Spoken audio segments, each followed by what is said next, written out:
자, 그런데 이 상징을, 그래서 우리가 이런 그 기초적인 것을 생각하면서, 다시 이제 두 번째로, 이 상징하면은 또 하나 문제는 기호하고 상징하고는 어떤 관계가 있는가 하는 문제가 됩니다.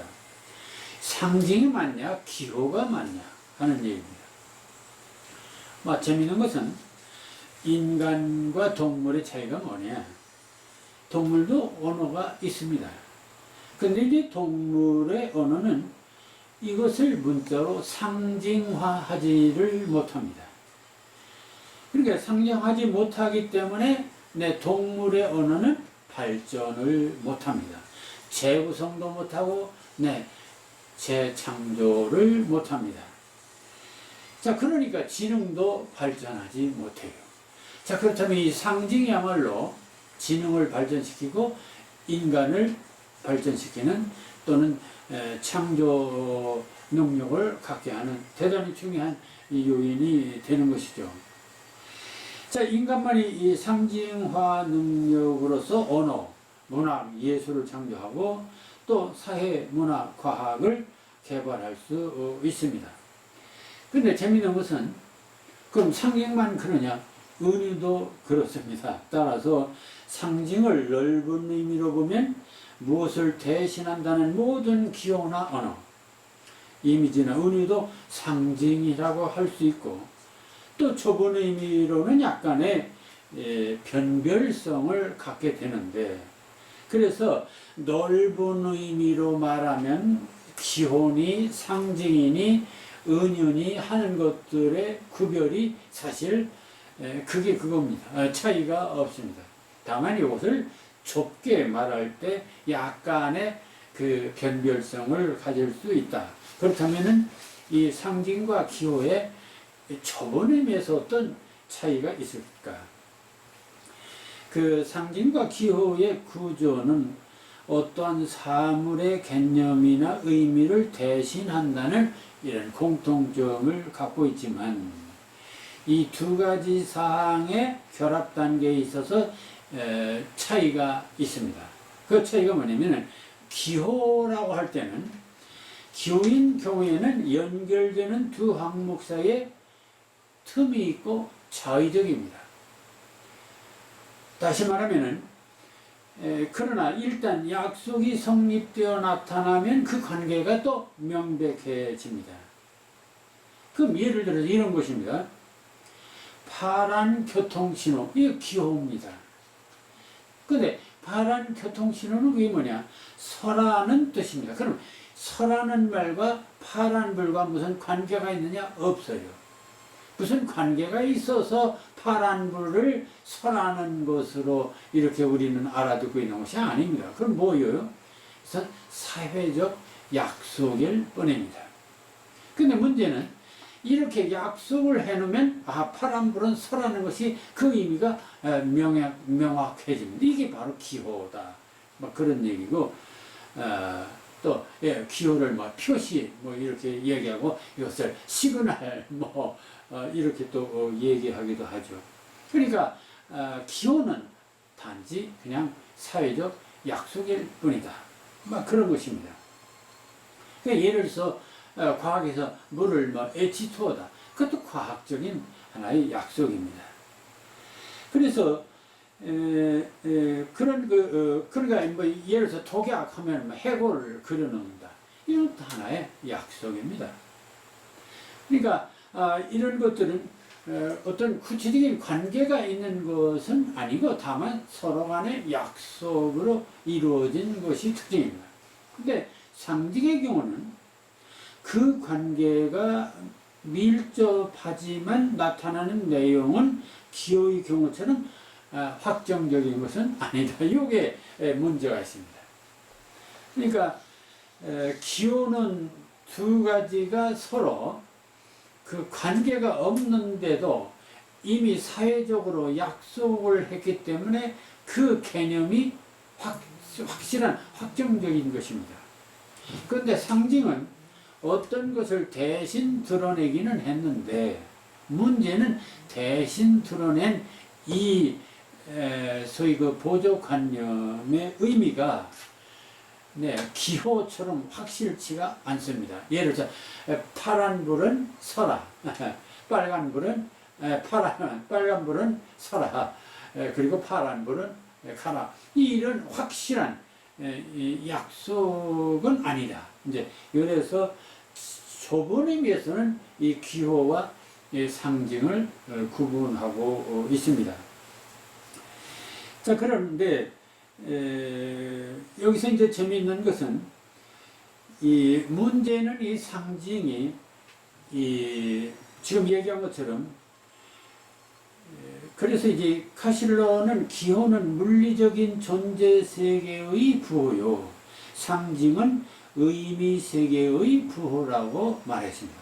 그러니까 기호는 이렇게 그 물리적으로 파란 불, 빨간 불, H2O, 뭐 이런 식으로 물리적으로 확실한 것들의 표시를 말한 것이고, 상징은 의미의 세계, 내면의 세계, 불가시의 세계를 드러내는 것으로 되어 있습니다. 자, 그러니까 이 불가시의 세계란 말이 재밌습니다. 그 불가시는 어디까지일까요? 불가시라고 하는 것은 우리의 마음속도 되지만은 종교적인 어떤 저 천국의 세계도 있고 사후의 죽은 세계도 있을 수 있고 불가시 이런 세계, 그걸 우리가 초경험적 세계라고 할 수 있죠. 그러니까 이 초경험적 세계까지도 드러낸다 하는 것이 상징의 장점이기도 합니다. 근데 문제는 그것을 드러내기는 했는데 문제는 그 의미가 명확하지는 않다. 좀 그런 좀 애매성이 있는 한계가 또 있다는 점입니다. 블레이크의 병든 장미라는 시가 있습니다. 이 병든 장미에서 오 장미꽃이여 너는 병들었구나. 폭풍우 몰아치던 밤 어둠 속을 날아가는 보이지 않는 벌레가 이런 식으로 그 한 구절을 볼 수가 있습니다. 그럼 이 구절에서 오 장미요 장미 너는 병들었구나. 병, 폭풍우, 밤, 보이지 않는 벌레 이런 것들은 일종의 구체적으로 보면은 현상적으로 보면 그건 하나의 기호입니다. 언어 기호죠. 그런데 이 사람은 그냥 단순한 언어 기호로만 쓴 것이 아니라 이것은 무엇인가를 대신 드러내고자 보이지 않는 어떤 영역을 드러내고자 한 것은 아닌가. 그럼 여기서 오 장미여 너는 병들었구나 할 때 이 오 장미는 단순한 꽃이 아니라 그것은 어떤 존재, 어떤 인물 또는 여인 여러 가지 얘기할 수가 있겠죠. 병들었다는 것도 그것은 병들었다는 것도 뭔가 이렇게 상처를 입었다든지 이런 것이겠죠. 그 폭풍우나 몰아치던 밤이나 이것은 그 험악한 어떤 것들의 체험일 수가 있겠죠. 어둠 속을 날아가는 보이지 않는 벌레는 역시 이 장미를 이렇게 상처 주는 어떤 그런 인물을 벌레라고 했겠죠. 그러니까 인간 사회에서도 이런 장미꽃을 병들게 하는 벌레가 있듯이 인간 사회도 그럴 수 있는 것이다. 이렇게 얘기할 수도 있습니다. 자, 이렇게 이 기호와 상징을 좁은 의미에서는 구분이 좀 가능합니다. 근데 최근에 와서 기호학이라는 것이 발달했습니다. 그래서 그것이 한때는 기호학이 대단히 학문 세계 또는 철학을 60년대, 70년대 지배했었죠. 그러니까 이제 기호학의 측면에서 보면은 또 어떤 거냐, 이 기호와 상징 사이 이런 겁니다. 기호학 할 때는 기호가 중심이 되고 상징주의가 중심이 되고 또는 수사학적 은유하면 은유가 중심이 되는 것이죠. 이런 점에서 기호학 하면은 기호가 중심이 되어서 일어납니다. 이루어집니다. 자, 그런 점에서 기호란 말과 기호학이란 말은 구별해서 우리가 생각을 해야 됩니다. 그러니까 기호학은 최근에 기호학에서는 상징도 기호의 한 방식으로 보고 있다. 그래서 유명한 그 포스는 기호에는 세 가지가 있다고 보고 있습니다. 그 하나는 도상, 또 하나는 지표, 그리고 또 하나는 상징. 이렇게 해서 아이콘, 인덱스, 심볼, 이렇게 세 가지로 나눠서 보고 있습니다. 그러면서 이 도상이라는 게 뭐냐? 도상. 이 도상은 이런 것입니다. 도상은 그것이 대표하는 대상체와 비슷하게 보이거나 비슷한 소리를 내거나 비슷한 이미지를 갖고 있다. 예를 들어서 사진하고 실물 사이의 관계는 뭡니까? 사진은 그 사람의 가장 대표적인 상징물입니다. 아니, 그 사람을 대표하는 기호입니다. 근데 아주 거의 일치하죠. 그러니까 그 사람과 닮은 점이 너무 많아요. 그러니까 도상은 그런 것입니다. 그럼 예를 들어서 의성어 또는 의태어, 이것도 일종의 도상입니다. 그러나 더욱 재미있는 것은 지도입니다. 지도도 실물을 대신 드러내는 기호로서 그것은 도상이다, 이렇게 말합니다. 자, 이래서 이 도상은 기표와 기의가 아주 일치되는 이런 특징을 갖고 있게, 다시 말해 기표와 기의, 다시 말해 그 의미와 그것을 드러내는 그 표시하는 그런 그 어떤 기호가 똑같다, 이런 것들이 바로 도상입니다. 근데 두 번째로 보면은 이런 것도 있습니다. 지표라는 게 있습니다. 지표. 자, 인덱스 지표라고 되어 있는데요. 이것은 대상체의 실존적 연결을 이루고 있는 기호다. 그러니까 대상체와 밀접한 관계를 갖고 있는 기호라고 했습니다. 그럼 이것은 뭐냐면은 이 지표와 대상체 사이에는 어떤 인과적 관계가 존재한다는 것입니다. 그럼 예를 들어서 이런 것입니다. 연기가 모락모락 납니다. 그럼 이게 불이 났다는 뜻이죠. 그럼 이 불과 연기 사이에는 어떤 인과 관계가 있습니다. 또 지문이 있습니다. 그럼 지문은 도둑의 행적을 찾는데 아주 중요한 이런 단서가 됩니다. 재채기 하면 이것은 감기의 지표가 됩니다. 그런가 하면 모든 대명사, 이것, 저것, 그것, 이런 대명사도 일종의 지표가 됩니다. 자, 시간도 오늘, 내일, 어제, 이런 것 다 지표가 됩니다. 그런가 하면은, 제가 이런 옷을 입었는데, 이 옷을 입음으로써, 제가 보여드리는 이미지가 있습니다. 그렇다면 이 옷은 뭐예요? 지표가 됩니다. 현재 제 표정이 어떻습니까? 웃는 표정, 좀 여유가 있다는 표정입니다. 이게 지표입니다. 그러니까, 이 세상은 하나의 기호의 덩어리다. 아까 상징의 숲이다 했는데, 기호학자들은 이 온 세상은 다 기호다. 그런데 기호를 세 가지로 나눌 수 있다. 그래서 도상, 지표, 그리고 세 번째는 상징이다. 이렇게 말했습니다. 자, 그런데 이 상징이란 뭐냐? 그러면은 이 기호학자들이 말하는 임의로 만들어진 기호다. 이렇게 말하고 있습니다. 따라서 기호와 대성체 사이에는 도상처럼 유사성도 없고 지표처럼 인과성도 없다. 오직 언중들의 약속, 사회적 계약이 있을 뿐이다. 그렇다면 우리가 사용하고 있는 음성 언어는 모두 상징이 되는 셈입니다. 예를 들어서 사과, 그러면 사과는 과일, 동그란 과일을 사과라고 했죠. 이때 사과라고 하는 이 글자는 이 과일의 일종의 상징이다. 이렇게 보는 거죠. 근데 사과라는 실물과 이 사과라는 글자 사이에는 아무 관계가 없습니다. 그러니까 우리는 사과라고 하지만은 예, 영국인들은 애플이라고 하죠. 그러니까 실제 사과와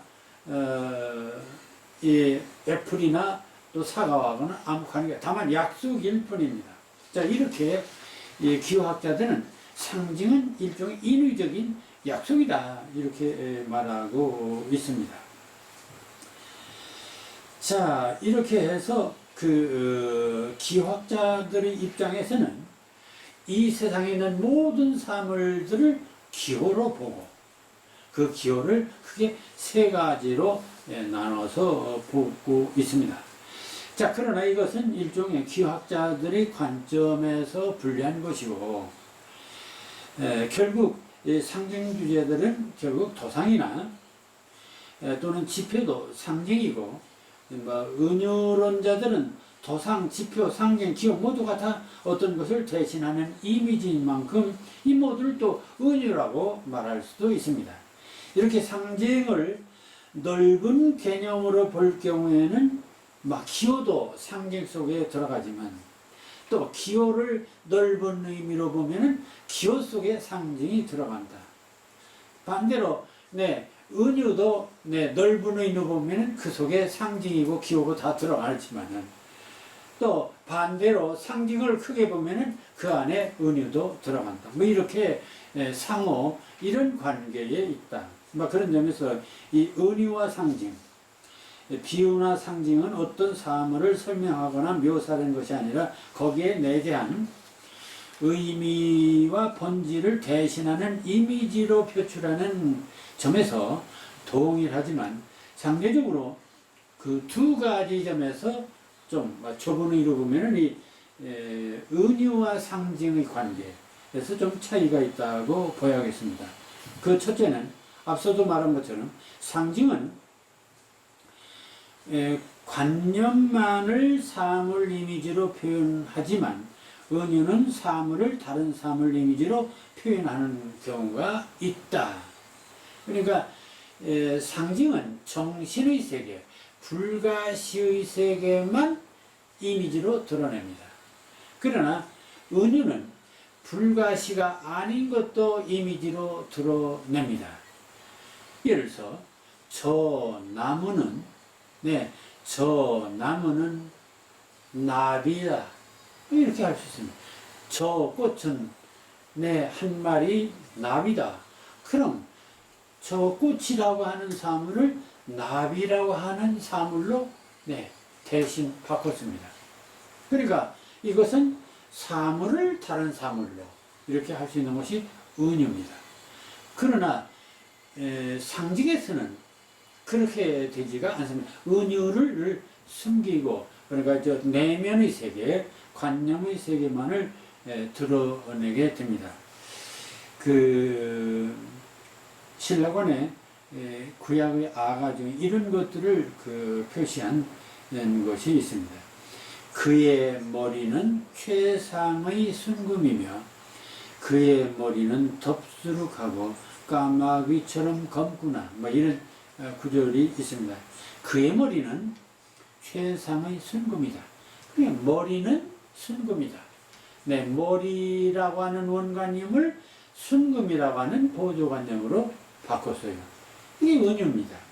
그의 머리는 덥수룩하고 까마귀처럼 검구나. 까마귀처럼 지기로 했는데, 어쨌든 이것은 원관념과 보조관념을 동시에 드러낸 것이라고 봐야겠습니다. 자, 그들이 나를 포도원지기로 삼았으나 나는 내 포도원을 지키지 못하였구나.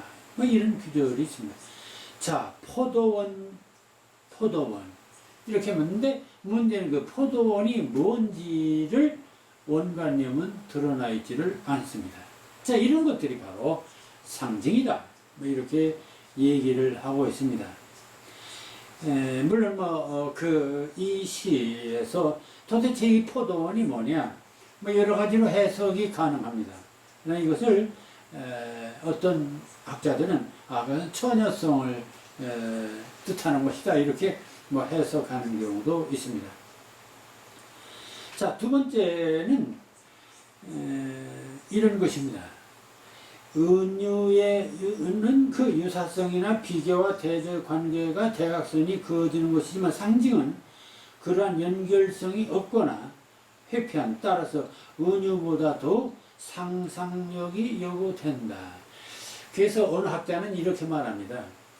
인간의 언어 수사의 어떤 표현 능력에 있어서 처음에는 직유의 단계, 그 다음에 은유의 단계, 마지막은 상징의 단계다. 그래서 그 표현의 능력을 이렇게 단계별로 인정하기도 합니다. 그러니까 상징적 단계는 은유적 단계보다도 훨씬 더 상상력을 요구하는 단계, 이런 얘기가 됩니다. 그러나 그것은 물론 은유보다 사용하는 기법에 있어서 좀 어려움이 있기는 하지만, 그래서 은유보다 상상이 더 좋은 시다 또는 좋은 작품이다 그렇게 말할 수 있는 것은 아닙니다. 자, 여기 이런 두 시를 한번 생각해 보겠습니다. 박두진의 꽃이라는 작품이 있습니다. 이는 먼 해와 달의 속삭임, 비밀한 울음, 한 번만에 어느 날에 아픈 피 흘림, 예를 들어서 이런 것입니다. 그럼 이는 바로 꽃을 두고 한 말이죠. 꽃은 먼 해와 달의 속삭임이다, 비밀한 울음이다, 아픈 피 흘림이다, 이렇게 은유로 꽃을 표현했습니다. 따라서 이 은유가 뭐냐 하는 것들을 보조관념, 속삭임, 울음, 피 흘림이라고 하는 것들로 드러냄으로써 이 시가 드러내고자 하는 의미가 뭐냐 하는 것들을 우리는 이해할 수 있습니다. 자, 그런데 이런 시도 있습니다. 예를 들어서 김수영의 풀이라는 시가 있습니다. 풀이 눕는다. 비를 몰아오는 동풍에 나부껴 풀은 눕고 드디어 울었다. 날이 흐려서 더 울다가 다시 누웠다. 풀이 눕는다. 바람보다 더 빨리 눕는다. 바람보다 더 빨리 울고 바람보다 먼저 일어난다. 여기서 이 풀이 도대체 정체가 뭐냐? 풀이 눕는다. 동풍에 나부끼며 풀은 눕고 드디어 울었다. 날이 흐려서 더 울다가 다시 누웠다. 이 풀의 정체가 무엇일까요? 풀이 눕는다. 더 빨리 눕는다. 빨리 울고 또 먼저 일어난다. 이래서 전적으로 풀에 대한 얘기를 하지만 풀이 무엇이다라고 하는 얘기는 하지 않았습니다. 그러니까 이것은 하나의 상징적 기법이죠. 자, 그럼 박두진의 꽃과 김수영의 풀 중에서 어느 쪽이 더 예술적이냐? 그것은 평가하기가 어려운 것입니다. 다만 기법상 박두진의 꽃은 은유적인 표현을 했고 김수영의 풀은 상징적 어떤 기법을 동원해서 표현했다. 그렇게 해서 이 박두진의 것은 원관념과 보조관념이 다 드러나 있지만은 그 김수영의 풀에서는 풀은 하나의 보조관념일 뿐 풀의 원관념은 드러나 있지 않습니다. 그래서 사실은 그 해석하는 데 있어서는 박두진의 꽃은 이게 무엇을 의미한다고 하는 것이 정확하게 드러나지만 김수영의 풀에서는 그것이 정확하지가 않죠. 그래서 여러 가지로 해석이 됩니다. 그 풀은 민초다. 풀은 인간, 끈질긴 인간이다. 모든 생명체다. 여러 가지로 해석이 가능한 것이 특징이라고 할 수가 있습니다. 자, 그래서 은유는 오직 언어에 의해서 존재하지만 상징은 언어에서만 존재하지 않는다. 그것은 사물과 더불어 사고하는 방법이요 은유보다 더 분별적이고 근본적이다. 조금 상징에 더 비중을 두고 있습니다. 자, 이렇게 보면 결국 상징이 은유보다 근본적이고 포괄적인 것으로 보인다. 그러나 은유, 메타포가 넘다와 옮기다의 어원을 가진 것이라면 상징이나 기호도 모두 은유의 방식임을 알아야 한다. 따라서 은유, 상징, 기호는 무엇을 대신하는 기호라는 점에서 공통점을 갖고 있고 다만 언술자가 은유, 상징 중 어느 방법에 더 치중하는가에 차이가 있을 뿐이다. 그래서 오늘 그 첫 번째 시간은 이 상징이란 무엇이냐? 그리고 상징과 기호의 관계는 무엇이냐, 또 상징과 은유와의 관계는 무엇이냐, 이런 것들을 살펴봤습니다. 다음 시간에는 상징의 종류를 좀 살펴보도록 하겠습니다.